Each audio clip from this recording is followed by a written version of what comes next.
My name is Diane Keogh and I am blogging on dianescards.com. I'm an independent Stampin' Up! Demonstrator and I'm starting a new series today called Sunday Case. Do you know what case means? Copy and share everywhere. Perhaps you've seen something in the catalog or online, or perhaps you received a card that you really liked and you wanted to copy and share. I'm going to show you today what I've done with a card in terms of copying it and changing it up just a little bit. That's sort of the spirit of what copy and share is about. So I received this card recently in a new catalog swap, and unfortunately I don't know who made the card. There was no identification on the back, and if there was a piece of paper or something, I've lost it, so I apologize. If it's yours, please let me know. So this person used the new Eastern Beauty stamp set, which is a lovely, lovely stamp set that's in our catalog, and it's part of the Eastern Beauty bundle, which is found on page 19 in the catalog.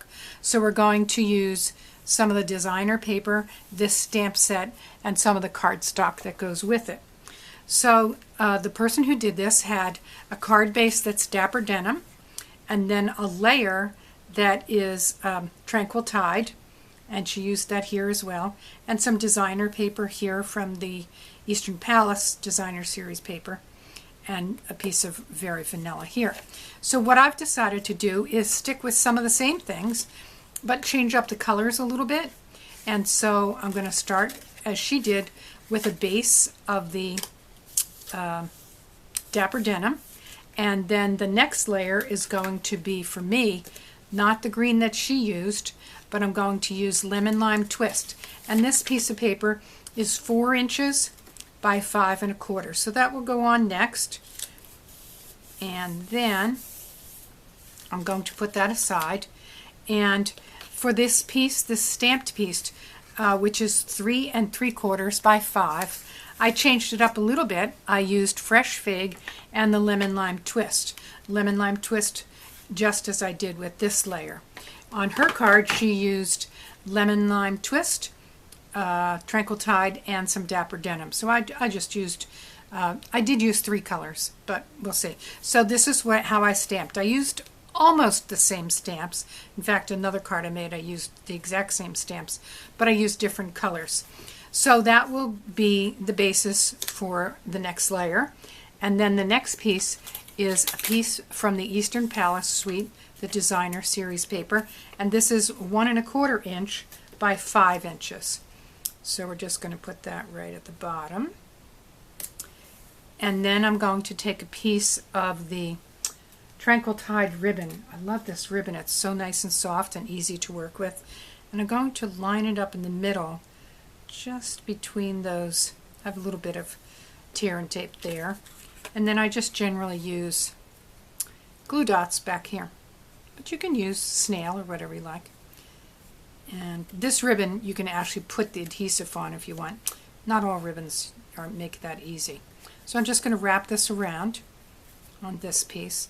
So that's done. So I could put this on here if I wanted, but I'm not quite ready. So the last thing that I want to do is this piece with the sentiment.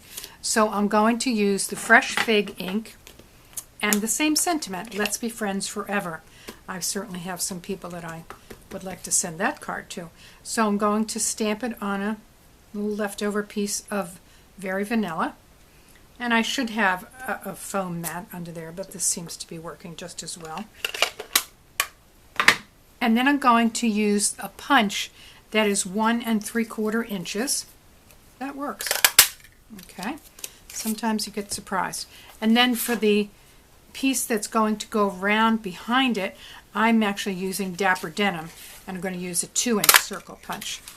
So this is going to be adhered right on there. You could put dimensionals on this piece if you want, but I'm actually going to do this. Let's move that up here. And then on the back of the 2-inch circle, I'll put a few dimensionals using the regular size ones too. Now, one of the other things, so I've changed up the colors, but I'm going to do one other thing, and that is change the orientation. So Then I'm going to put Let's Be Friends right here. So let's look at the two cards together. This is the one I received in the swap. I changed up the colors a little bit, generally stayed in the same family. I used the same designer series paper package. I used a little bit different piece. I wanted something to be brighter here because I knew I wanted to use this ribbon. I like this ribbon, but I wanted this little bit wider ribbon here. And then I changed the orientation. So there are two ways that you can think about. If you see a card you like and you want to make it your own, maybe you're going to change the colors, maybe you'll change the orientation. Next week I'll do another one and we'll see some other ways that you can basically copy the card but change it up to make it your own. So I hope you've enjoyed this video and that you'll subscribe to my YouTube channel so that you'll get notice of any videos that I publish at any time, generally about once a week. Thank you for tuning in, and I hope you have a great day.